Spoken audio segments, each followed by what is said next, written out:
evidence, Leibniz offers a long and engaging catalog of people who have been able to achieve something like insensibility in the face of physical torments, end quote, in paragraphs 256 and 7 of the Theodicy. So the idea is something like this: the truly virtuous can avoid wretchedness or misery by redirecting their attention away from the physical torment to something more joyous or pleasant, employing a technique similar to that of the savages, for instance, the Hurons and the wives of the Indian Genocidas. Let us grant to Leibniz that the innocent virtuous are capable of developing such capacities, the powers to divert our attention away from physical torment and achieve something like insensibility.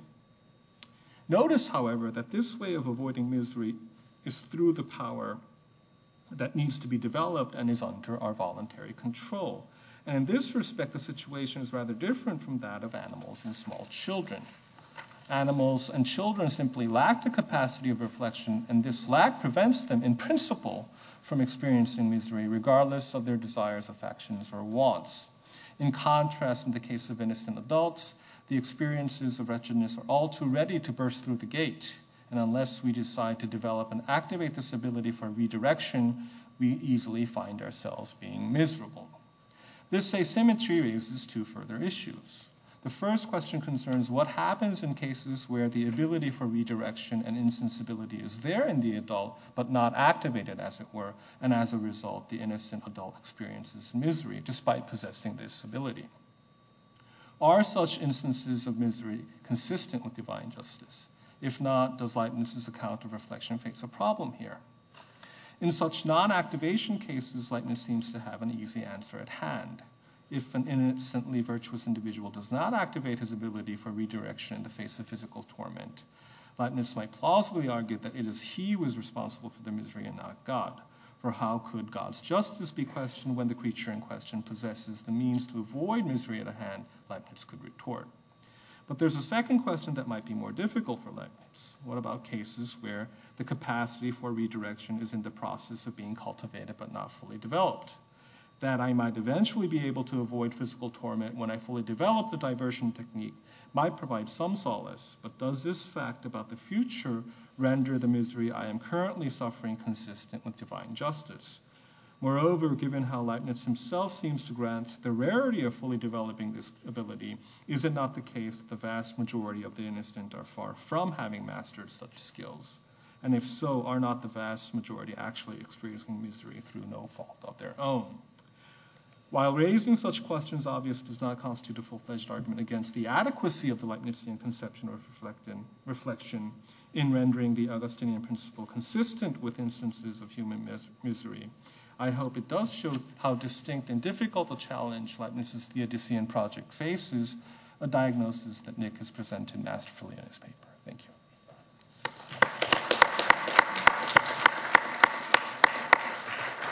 Okay, now Nick Jolley has 5 minutes to respond. Well, I'd like to thank Sukjae for his kind comments and also the insightful points that he made towards the end about the faculty of reflection in animals, in adult human beings, excuse me. My goal was mainly interpretive, to show that the concept of reflection plays a role in Leibniz's defense of the Augustinian principle with regard to animals explicitly, small children more implicitly, and then that reflection also plays a role in terms of the defense of God with regard to human suffering, the suffering of adults. So my intention was more interpretive than critical. I do think, though, that Leibniz is onto something rather deep in invoking the concept of reflection, or rather the lack of it, in the case of animals and small children. I wouldn't say up to how great an age. That there isn't a subject there, that it's not really pain for a subject that can reflect on it, and no doubt there is a Kantian dimension to that, but I don't feel comfortable enough with Kant in order to embroider on the parallels between Leibniz and Kant there, otherwise I'd invoke the transcendental unity of our perception.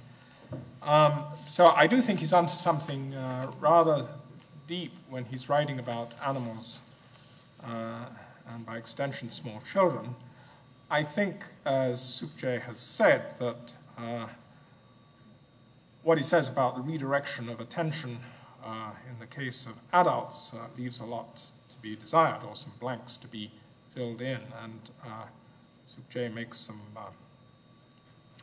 searching points about cases where the capacity for reflection is in the process of being developed. So it would seem there that adults are not responsible for their misery if they are trying the hardest they can to develop a certain capacity, to develop a certain skill, but have not yet succeeded in doing so. And of course, it would not be in the spirit of Leibniz to say that this, you suddenly get this capacity, right, overnight, that you move without any smooth transition from not having the capacity to reflection to having it in a full-blooded way. That would be contrary to the spirit of Leibniz, although, as various people have noted, there are places in his philosophy where he seems to say things that are in tension with the law of continuity.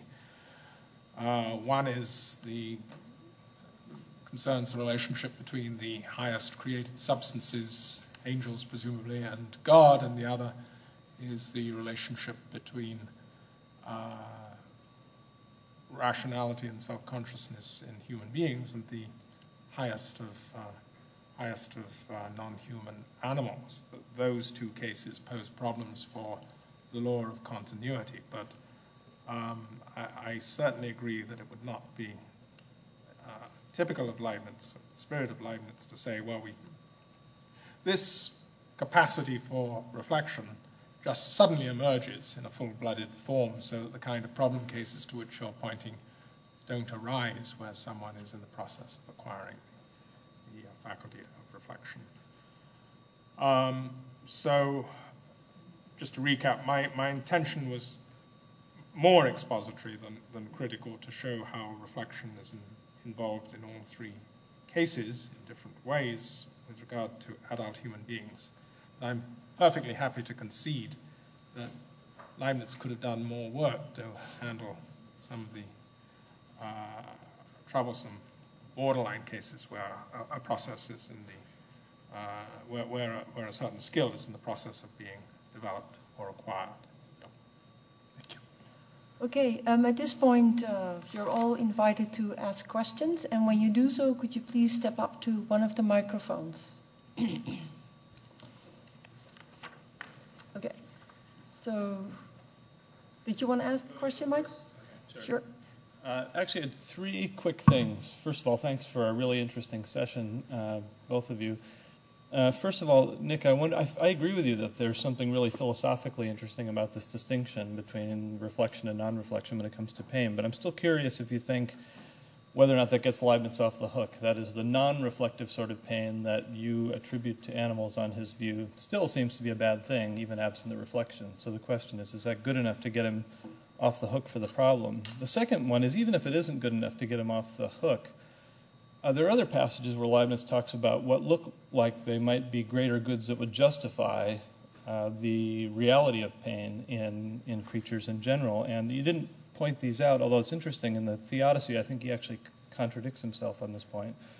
In one place, in the Observations on King, he says, "It's necessary for the conservation of corruptible animals that they should have indications causing them to recognize a present danger and giving them the inclination to avoid it. That's why what is about to cause a great injury must beforehand cause pain, such as may force the animal to efforts capable of repulsing or shunning the cause of this discomfort." So the idea is it's for this greater good, which is avoiding injury, although in 341 in the Theodicy he says that argument doesn't actually work in response to Bayle's attempt to try out the same line.